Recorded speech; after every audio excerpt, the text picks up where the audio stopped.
all of the collateral evidence does suggest that that is indeed the case. And even though we don't have data for non-financial corporations for the third quarter, preliminary stuff that we put together for the manufacturing part of that shows that the third quarter productivity numbers are still moving at a fairly good pace.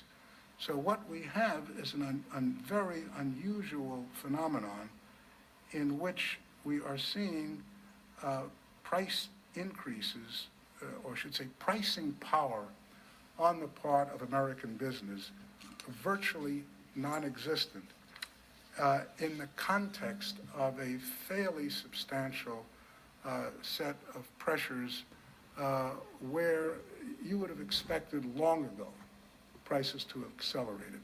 I don't recall moving this far into a business cycle expansion with the price level, inflation rate staying down, and by some measures even continuing to fall. I do not remember this type of inflation pattern existing for this long into a business cycle pattern.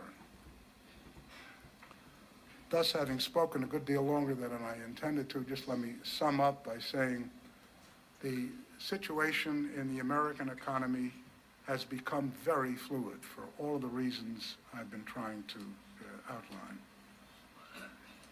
To date, to repeat, the economy has remained in reasonable shape with good growth and low, if not declining, inflation as a crucial element with respect to the existing state of affairs.